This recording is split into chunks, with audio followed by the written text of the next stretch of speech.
Welcome our channel, please subscribe and support. ಸಂಕಟ ಬಂದಾಗ ವೆಂಕಟರಮಣನ ಗಾದೆ ವಿವರಣೆ.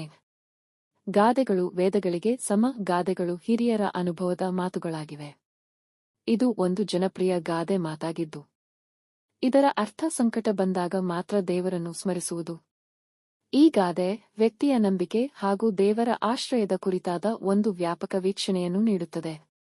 ಅನೇಕ ಮಂದಿ ತಮ್ಮ ಜೀವನದಲ್ಲಿ ಯಾವಾಗ ದೇವರನ್ನು ಸ್ಮರಿಸುತ್ತಾರೆಂದರೆ ಅವರ ಜೀವನದಲ್ಲಿ ಸಮಸ್ಯೆ ಬಂದಾಗ ಮಾತ್ರ. ದಿನನಿತ್ಯ ಜೀವನದಲ್ಲಿ ದೇವರನ್ನು ಅಥವಾ ಧಾರ್ಮಿಕ ಆಚರಣೆಗಳನ್ನು ಮರೆಯುವವರೇ ಜಾಸ್ತಿ. ಅಪಾಯ ಅಥವಾ ಸಂಕಟ ಎದುರಾದಾಗ ಮಾತ್ರ ದೇವರನ್ನು ಪ್ರಾರ್ಥಿಸುತ್ತಾರೆ. ದೇವಸ್ಥಾನಗಳಿಗೆ ಹೋಗುತ್ತಾರೆ, ಹರಕೆ ಕೊಡುತ್ತಾರೆ, ಯಜ್ಞಾದಿ ಪೂಜೆ ಅನ್ನ ಪ್ರಸಾದಗಳನ್ನು ಮಾಡಿಸುತ್ತಾರೆ. ಇಲ್ಲಿ ವೆಂಕಟರಮಣ ಅಂದರೆ ತಿರುಪತಿ ವೆಂಕಟೇಶ್ವರ ಸ್ವಾಮಿ ವಿಷ್ಣುವಿನ ಒಂದು ಅವತಾರ. ಈ ಗಾದೆಯಲ್ಲಿ ಅವರ ಹೆಸರನ್ನು ಬಳಸಿರುವುದು ವಿಶೇಷ, ಏಕೆಂದರೆ ಇದು ಭಾರತೀಯ ಪ್ರಸಿದ್ಧ ದೇವಸ್ಥಾನಗಳಲ್ಲಿ ಒಂದಾಗಿದ್ದು ಬಹುಪಾಲು ಭಾರತೀಯರು ಸಂಕಟ ಬಂದಾಗ ತಿರುಪತಿಗೆ ಹರಕೆ ಕಟ್ಟುತ್ತಾರೆ.